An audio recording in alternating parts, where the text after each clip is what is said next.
Okay, all right.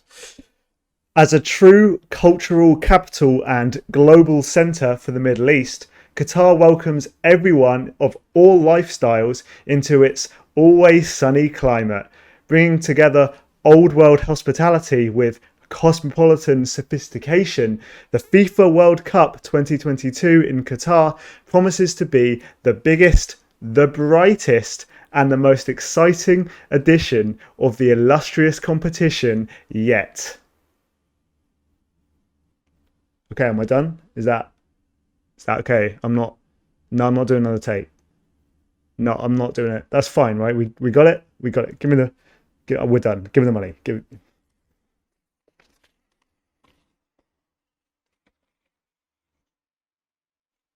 Is this thing still on?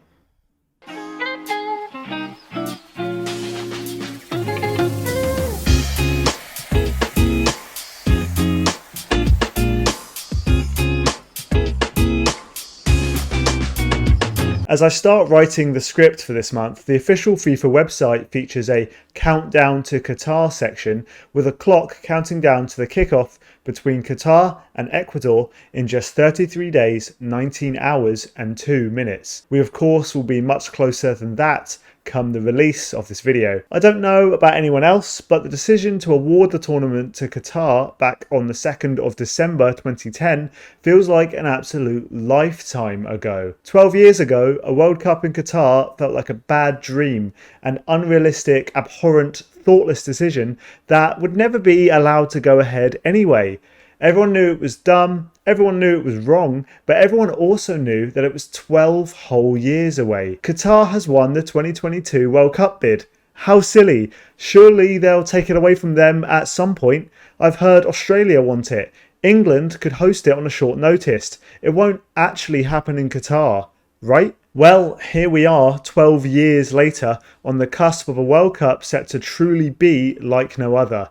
So much has been said about the awarding of footballing's greatest tournament to a country like Qatar that it's hard to know even where to begin. Under no circumstance could a convincing argument be made that the World Cup 2022 being awarded to Qatar was a just, deserved, or even a correct decision.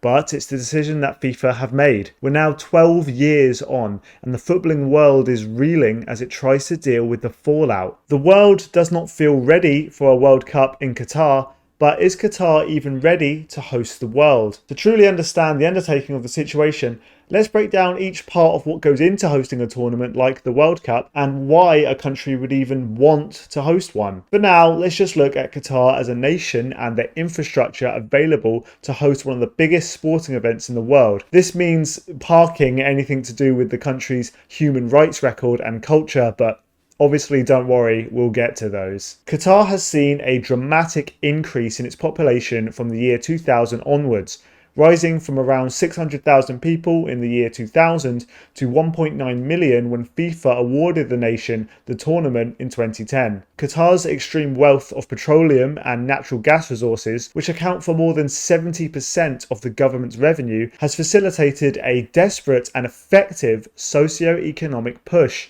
alongside other nations across the Middle East. Qatar have custom-built, made-to-order 8 brand new state-of-the-art football stadiums and an entirely new metro system to run across its capital Doha, reportedly costing them almost £28 billion. Qatar expects 1 million or so people to descend on the country throughout the 5 weeks of the World Cup, and these people, they need a place to stay. Very few countries in the world, if any at all, could ever be prepared to see its total population swell by a third for a month out of the blue, so the question of accommodation is challenging to say the least. Just a month out from the World Cup and it still hasn't really been answered. Newly built apartment blocks and hotels have been built, and cruise ships holding up to 10,000 guests at a time will be permanently docked in Doha's harbour as the organisers try to squeeze a room and something to sleep on into every square inch of Qatar's borders in which way they can. Consequently, there will also be pop-up fan villages in which fans can rent tents or cabins, which all look remarkably like the temporary portable classrooms my secondary school plopped onto the field when we had a fire in the science block. Other options include sleeping pods located on Banana Island, a 20-minute boat ride from Doha's shores. The list could go on here. We've not even touched the likes of staff, security, transport around the country, medical facilities and more. Throughout all of this, what needs to be bared in mind is that Qatar is a country that spans a total of 11,581 square kilometers, 8 brand new stadiums, a brand new metro system, all these hotels, all these new apartments, cruise ships docked in the harbour and everything else, all for a country with a landmass which is around half the size of Wales. Every structural, industrial and economical facet of hosting an extra 33% of a country's population will be strained and stretched to the breaking point from the end of November until the end of December. There's concerns the singular main airport in Doha, Hamad International Airport, won't even be able to handle the huge influx of departures and arrivals during the event. So much so that a month ago they reopened the old defunct Doha International Airport to have a few more usable runways. As challenging and as awkward as this all may be, the fact is that this has been in the making for 12 whole years, potentially even longer than that if you're willing to buy into the rumour that Qatar was in talks with FIFA about hosting the World Cup before the bid was even announced. Qatar may lack space, time and a native workforce, but what they do have is money. Accommodation concerns aside, Qatar's 8 new state-of-the-art stadiums are impressive and have been finished on time, and with some, such as the Al Bayt Stadium, even already hosting football matches in the FIFA Arab Cup in a trial run. The stadiums are fully linked together and supported by the aforementioned new metro system, and will be fully air-conditioned with vents that look like something that could be found in the Death Star, which will be monitored and adjusted by temperature sensors around the ground and even under the pitch. For the most part, Qatar seem ready enough to host the tournament from an industrial and economical viewpoint at the very least. But aside from money, there is of course another underlying cost for all of this, so it's time to talk about it. Okay, look, it's easy enough to sit here and say Qatar's human rights are bad, okay, let's move on. But if we're going to do this, let's do it thoroughly. To start with, Qatar's law criminalises extramarital sex. HumanRightsWatch.org states that individuals in Qatar convicted of sex outside marriage can be sentenced up to 7 years of imprisonment. In some cases, reserved only for Muslims, flogging, which is the act of beating another human with whips and lashes, can be used as punishment for a wide range of offences such as illicit relations and alcohol consumption. As recently as April 2013 and June 2014, there is recorded evidence of Muslim expats being sentenced with offences related to consuming alcohol, the punishment delivered being 40 lashes on both occasions. In 2010, there were 18 recorded cases of mostly foreign nationals being sentenced to a punishment of 40 to 100 lashes for illicit relations or alcohol consumption. In 2006, a Filipino woman was sentenced to 100 lashes for the crime of adultery. Qatar's legal code states that stoning is also a legal punishment in the country, and crimes involving homosexuality can be punished by the death penalty, although there is no recorded evidence of this punishment being carried out for these crimes. A 2011 report by the US State Department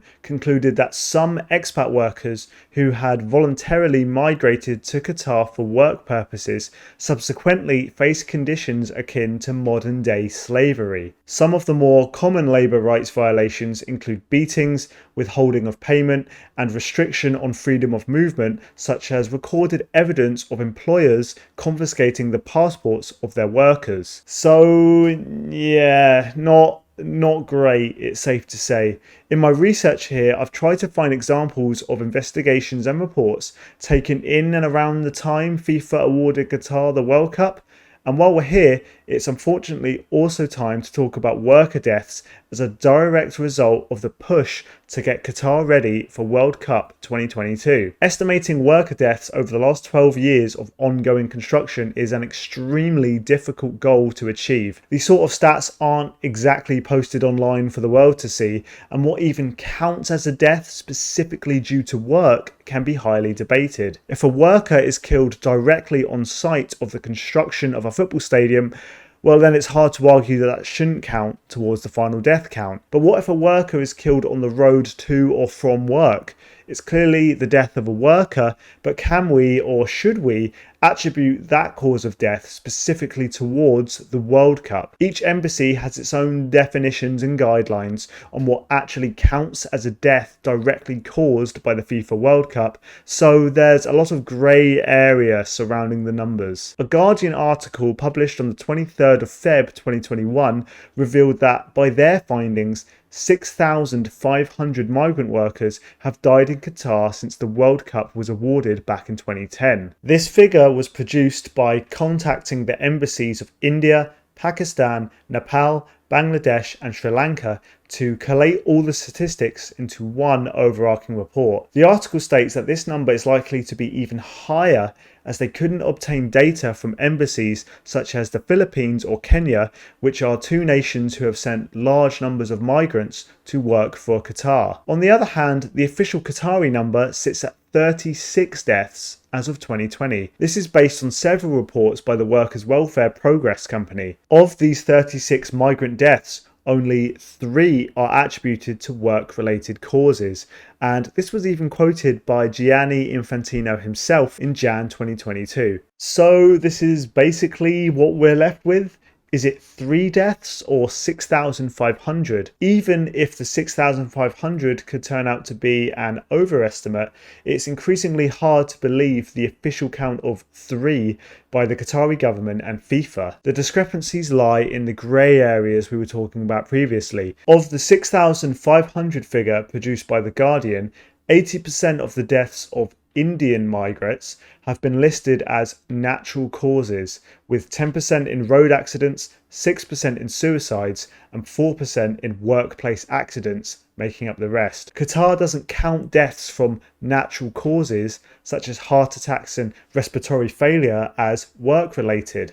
But The Guardian argues that these are common symptoms of heat stroke brought on from heavy labour in the soaring temperatures of the desert. The final number will unfortunately never be known, and even a best guess, much like a lot of Qatar 2022, is muddied in secrecy, bureaucracy, technicality, and rumours. With all that said, it's hard to paint anything but an extremely grim picture when discussing human rights and workers' rights laws in Qatar. But as previously mentioned, many of the reports and statistics I have quoted here were all carried out around Qatar's preliminary preparation for the tournament soon after 2010. Have things at all improved since then? Bear in mind that a driving factor for the bid, and an argument still used by FIFA and supporters of Qatar 2022 to this day, is that hosting the tournament into a nation such as Qatar will not only help grow football, but will shine a light on the nation to enforce cultural and political changes in the country for the better. In 2019, Qatar announced a relatively unprecedented array of labour reforms. This include ending the kafala system, which is the colloquial name given to the power employers had over employees, such as the ability to confiscate passports and restrict workers' movements, as I mentioned earlier. Other reforms included the first minimum wage laws for migrant workers in the country and harsher penalties for employers who were found breaking labour laws. All of this is bottom of the barrel small change stuff for a nation as wealthy as Qatar, of course, but change in a positive direction is at least something worth noting, maybe. The problem is, as seemingly with all things Qatar 2022, is that whether or not these reforms have had any real-world effect is highly debated. In October 2022, The Guardian put together an article with some quotes directly sourced from workers in Qatar. A Kenyan worker in Qatar acknowledges that the minimum wage is now enforced, but it has been set far, far too low, and is, quote, a drop in the ocean. He also claims that while the kafala system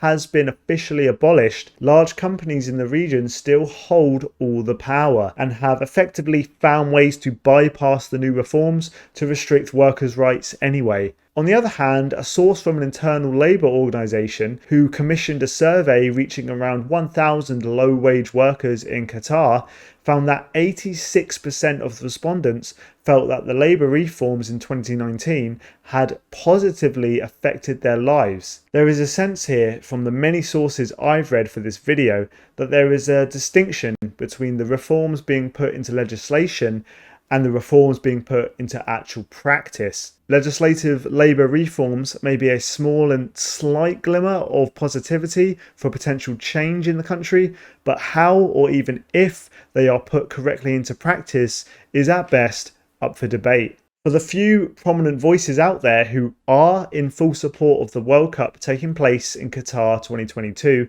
or maybe just for those who enjoy playing devil's advocate, an argument often put forward in defiance of the upcoming tournament is that the main voices opposing the event seem to be largely from the Western world. Who are the Western world to judge the Middle East?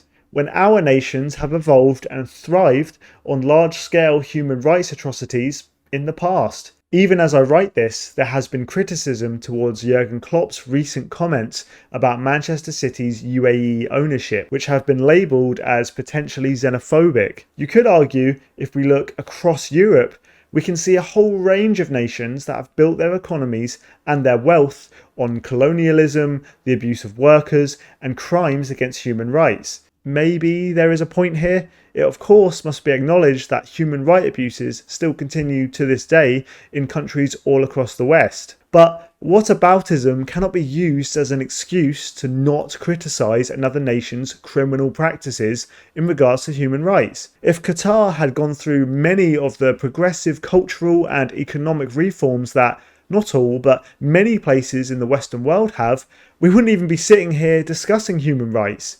Instead, maybe this video could have been about fixture scheduling or hosting a tournament in the winter, which would have been way easier for me and wouldn't have lasted 6 hours long like this video will probably end up being. It's a joke to play the yeah but what about card when it comes to Qatar 2022. It's true that Russia 2018 also had its fair share of important human rights related concerns, especially towards LGBT laws, and I remember at the time there was a lot of voices denouncing support for it. But when everything is taken into consideration, a World Cup taking place in Russia in 2018, from a human rights perspective at least, is preferable over Qatar 2022. Look, the point I'm trying to make here is that the bar for being able to host a World Cup is practically on the floor, and Qatar still seemingly fails to meet it. The calls for individual nations to boycott the entire tournament have been present since Qatar was first awarded the World Cup,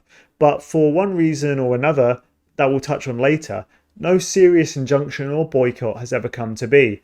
By now, the almost universal opinion in the Western world is that something needs to be done in protest of Qatar 2022, but the question of what that something is actually more complicated, messy and muddy than it first may seem. We can't wind back the clock here, so what can those in the game do now, and what impact would any action even have? As incredibly unlikely as a large-scale nation-per-nation, team-per-team boycott would be, firstly, we have to ask the question that at this stage, would it even be beneficial? Yes, the Qatari state doesn't get its World Cup, it doesn't get its guests, and it doesn't get its time on TV.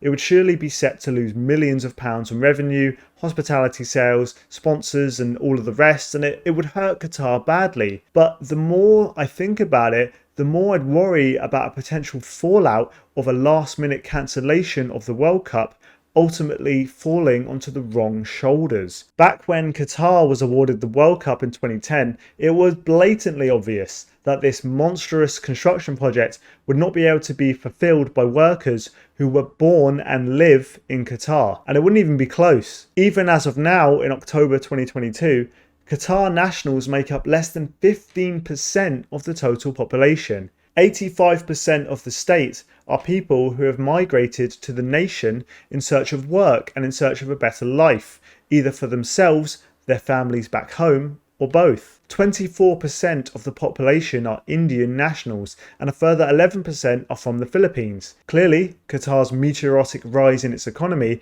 and the work and the opportunity that the FIFA World Cup brings is a tantalising prospect for many in search of a better life, and for many workers who were already experiencing terrible hardships in their home countries. What good does a boycott now do for those people? The people whose blood and sweat the stadiums, the hotels and the metro were quite literally built on. There are numerous reports regarding workers who have migrated to Qatar to work on the World Cup build, and there is a strangely overwhelming sense of pride among many of their testimonials. These people are proud that they have found an opportunity, no matter how harshly they were treated and no matter how they feel about the state that rules over them, to provide a better life for their families back home. When reading about how many of the workers feel about the World Cup 2022 taking place in Qatar, surrounding all the noise, there is some sense of accomplishment that they have given themselves a chance to work and send money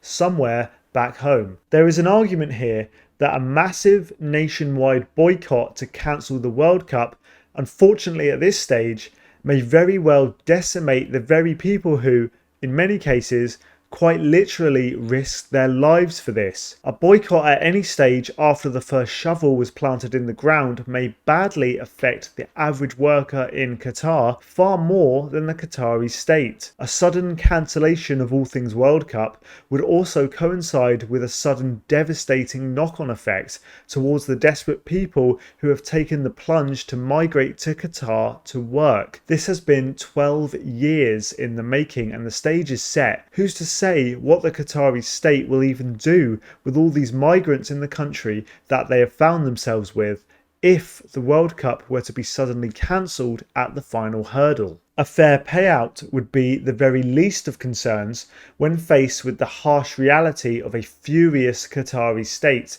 and the threat of mass deportations or worse. But at the same time, can we really just sit back and allow Qatar to act how they want to out of fear? Surely something must be done, and seemingly every week there is yet another reason to boycott Qatar 2022 in one way or another. Yes, a boycott may not be ultimately beneficial for the workers currently on construction sites in Qatar right now, but what about the reportedly 6,500 of them who have already given their lives? Hopefully you can see what I'm getting at here.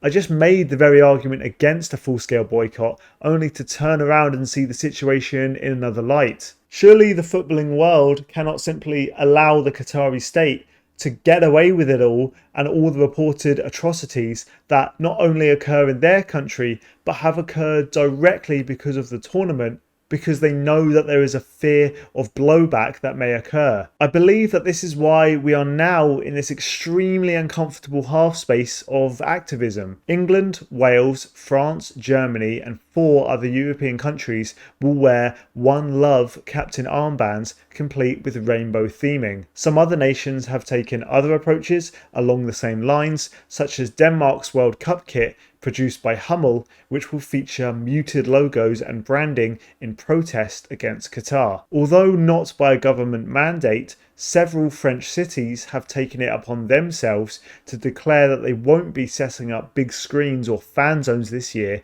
in further protest. It's incredibly hard to know where to stand about all of this. Harry Kane has explicitly said that he will wear the armband even if FIFA explicitly states that they would not allow it. Which, look, I suppose is a great sign of defiance, but this all could easily be read as virtue signalling from corporations and federations who don't really want to take any meaningful action. In researching for this, I've seen some French websites basically claiming that the decision to ban fan zones in certain cities is a money-saving exercise dressed up as an activist one. After all, French pubs in the same cities that have banned fan zones will be showing the games in their venues, and France will of course be beaming the entire tournament to the homes of its people through their television networks. However, maybe this is actually the right way to go about it all.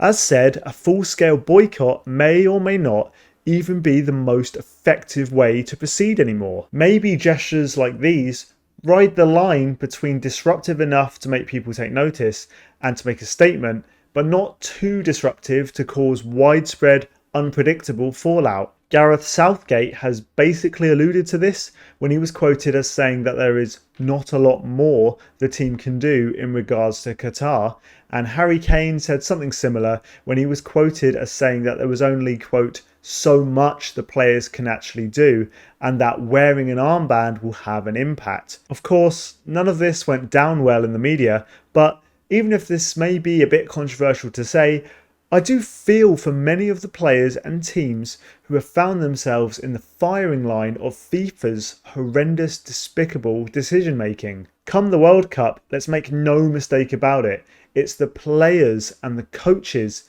that will have to take the brunt of the hard-hitting questions regarding the decision to hold a tournament in the middle of winter in the Middle Eastern desert. A decision, let's not forget, that was made long before anyone at this tournament were in any position to ever do anything about it. Let's take the England team as an example, but this can be projected across practically every nation at the entire tournament. Where were any of these players back on the 2nd of December 2010? Bukayo Saka was 9 years old. Jack Grealish was still a year away from being called up to the Republic of Ireland under-17s. Gareth Southgate had been sacked by Middlesbrough in the Championship and would not be in football for another 3 years before joining the FA in 2013. Yes, you can absolutely make the argument that the best time to boycott Qatar 2022 was the first second after the tournament had been awarded to them, but none of the players who will actually be involved in the tournament had a single thing to do with the decision. Even those over at FIFA, the very people who caused this mess are long gone, with Blatter being outed from the organisation in 2015 over corruption charges. So when you take a step back, this will be the picture come the first game of Qatar 2022. Footballers and football coaches who, let's face it, are not well-rounded, well-informed, worldly wise individuals at the best of times, will be asked to speak bluntly and blatantly about difficult and controversial topics regarding a decision that they had absolutely no part in making. Well, okay then. Does this totally absolve the players and coaches from 32 nations all around the world from all of responsibilities? No, look, of course not. If the best time to boycott Qatar 2022 was before the first shovel hit the ground, then the second best time would potentially have been literally any time after that. But even then, look, this is just a mess. Let's try to put ourselves in their shoes. Before you can even begin to organise a large-scale boycott, there's the question about being sure that you'll even be participating in the thing you're going to be boycotting. It's not inconceivable that a prominent player could have attempted to rally his team and teams from other nations into a wide-scale boycott just to see him then slowly lose his place in the side in the following years leading up to 2022. Would this extremely risky, hypothetical campaign still be able to keep its legs if the main ringleader had no chance of going to the World Cup anyway? Would you be convinced by a fellow professional urging you to boycott the biggest tournament of your career if it was evident that said professional wouldn't be going anyway and would have far less to lose? If we take the England squad from 2018, the likely survivors 4 years on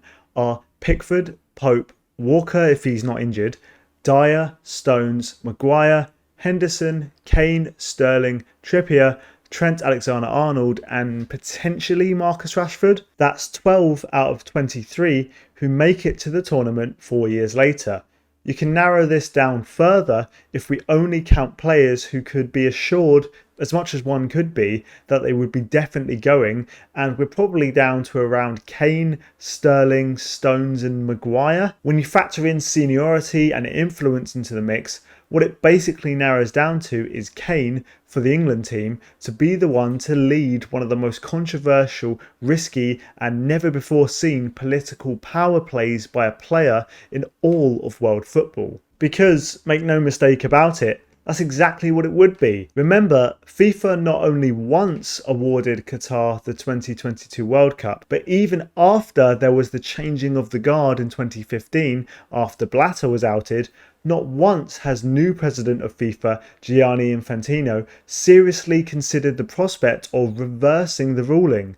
In a sense, FIFA have not only given Qatar the big thumbs up once, but twice. Yes, the players do hold all the power, but they also have the absolute most to lose. In this hypothetical scenario, it's very hard to see just how FIFA would have been able to give the go-ahead for a Qatar World Cup if players from all of the big nations had mobilised in such an efficient way to execute a full-scale boycott. But I feel the sheer scale and difficulty of actually doing that cannot be understated. Let's put it another way. You're the captain of the England national team. FIFA have, without any input from yourself, chosen to host a tournament in a country with a dreadful political situation and human rights record. You're maybe 4, 5, 6 years out from the tournament. There's no guarantee you'll even be going to Qatar. There's no guarantee your nation will even qualify. Regardless of all of that, while continuing to fulfill club duties in an extremely busy season, and while continuing to train and to play at an elite level, you now need to organise a full-scale boycott that the footballing world has never seen. What if the other players in the dressing room aren't willing to risk what you are? What if, even if you get your team on your side, the other nations don't follow? You can bet that if an attempted boycott fell apart, and let's face it, FIFA would do everything in their power for that to happen, we wouldn't see the ringleaders go unpunished and unscathed. It's not ridiculous to think that FIFA, either publicly or otherwise, could spin the story and ruin reputations. They could punish future tournament bids from the nations that have threatened their revenue. They could ban players from the sport. Again, look, I'm not sitting here and trying to say that, oh, there's nothing the players could have done. Poor millionaire footballers, they ain't got time for this. Leave them alone, because that's not the case either. I'm just trying to make the argument that it's very, very easy for any of us to sit here on the couch and say that if we were in their shoes, we'd definitely boycott the thing and that would be that. Professional careers are often short, and the scarcity of the World Cup is what makes it special. Imagine working your entire life for the dream of being able to play in a World Cup, just for FIFA to set it in a human rights absent nightmare-fueled desert. Imagine jeopardising your entire livelihood, everything you've ever worked for, to reverse a decision that not only are you not an expert in, but you had absolutely nothing to do with. This is why armbands and kit fades, well, aren't earth-shattering. They might just be the best case middle ground for the players to even get to. I expect we'll see more low-level protests from the players as the tournament rolls on. I wouldn't be surprised to hear players go off the tried and tested media-trained script in press conferences, and I wouldn't be surprised to see further unannounced forms of protests on the pitches before and after the games. Whether any of it is enough or could ever be enough is something that I can't really decide. But hey, look, there's two sides to this. I've spoken long enough about the responsibility of the players and coaches, but what about us? What about the fans? Will you be watching the World Cup? Is there any action that we could take that would even make a difference? I've been seeing a lot of talk recently on social media about an interesting form of boycotting Qatar 2022, and that's to watch the games, but through illegal streaming and not through any official channels. I understand the concept, but I'm just not sure that that course of action is really going to make any significant difference apart from potentially making us all feel a little less guilty. Qatar didn't want the World Cup because they were short on cash and sensed a money-making opportunity. Qatar wanted the World Cup because they saw an opportunity to get Qatar in the headlines and in the minds of the Western world. The whole concept of sports washing is not to make a buck, The nations that are having to do this are not short of those. It's to slowly improve the reputation of the respective nations without having to change the culture or the way they govern their people. In other words, yeah, if the viewing figures are down, Qatar will earn slightly less money, but Qatar doesn't care.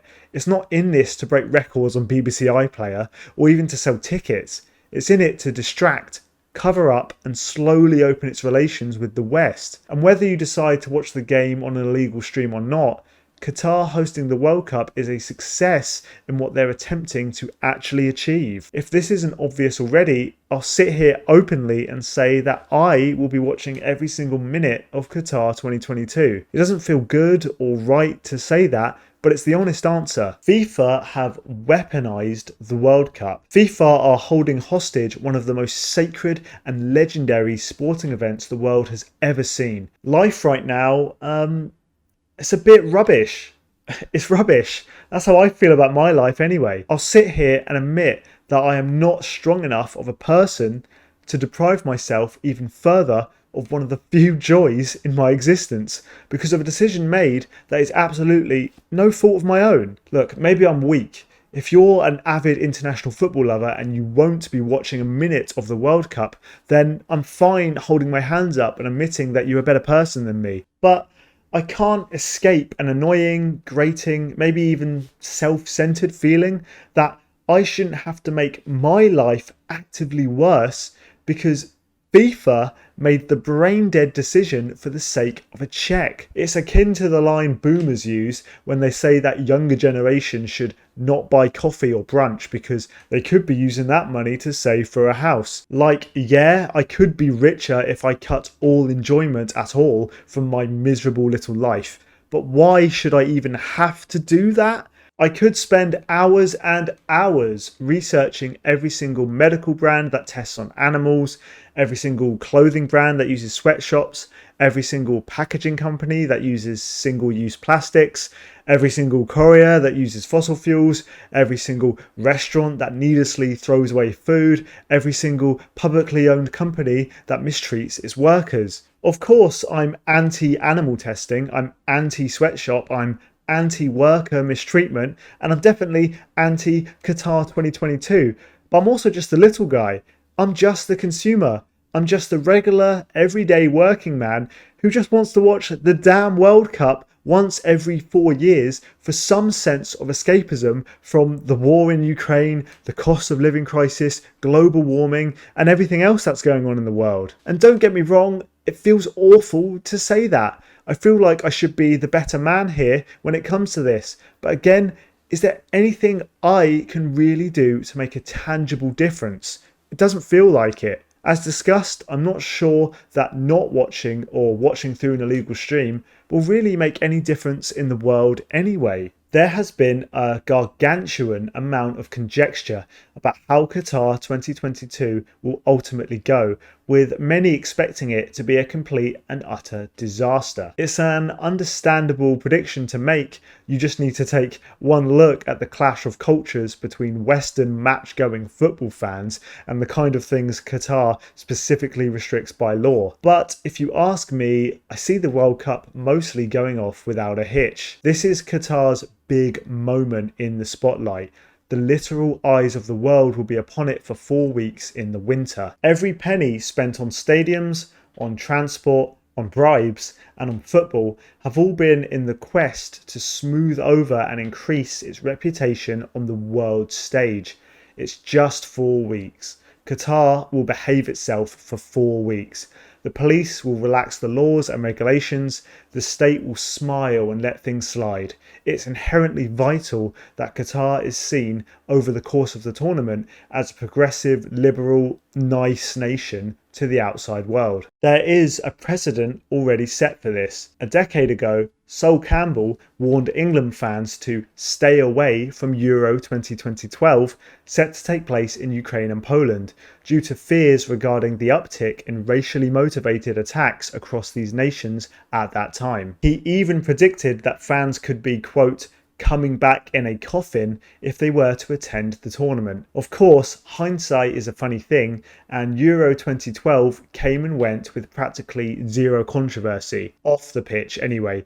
We don't talk about the fucking Iceland game. Sol's comments seem kind of ridiculous now, but at the time, there were some genuine concerns. However, the tournament went off without a hitch because it was imperative to the host nations that it do so. I mean, let's just think back to the last World Cup in Russia in 2018. As touched upon earlier in this video, there were massive concerns about the welfare of fans and Russia's preparation for the event, yet the tournament sailed by with very little to report on off the field. And that's because at the heart of it, the World Cup in Qatar is still fundamentally about 22 people kicking a football around a pitch. I fully expect the press to be sinking their teeth deep into all of the controversy surrounding the tournament before the opening match, but as soon as the first 30-yard hit flies into the top corner, as soon as the first big upset occurs, and as soon as that first England goal hits the back of the net, all of it will dissipate.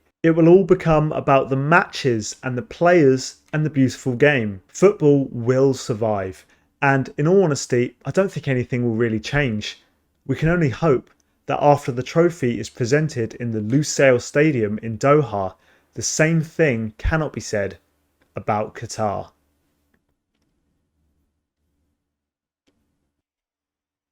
Well, there it is. Thank you for watching. That was a long one.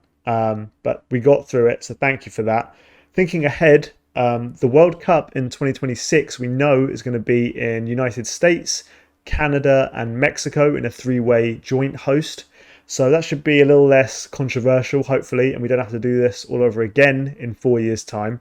But it got me thinking about World Cup 2030, like who's in the running to host that tournament. So I had a little look online. I took some notes down about some of the big bids already on the table for that tournament. Looks like there's a bid for Spain, Portugal and Ukraine in a three-way joint host. No idea what the political situation will be in Ukraine in 2030, but apart from that, that shouldn't be too controversial. So that one seems okay. Another one we have here is Uruguay, Argentina, Paraguay and Chile in a four-way joint bid. 4 nations is too much for a World Cup. That's dumb. But apart from that, that's also okay. And the last major one we seem to have is a three-way bid between Egypt, Greece and Saudi Arabia.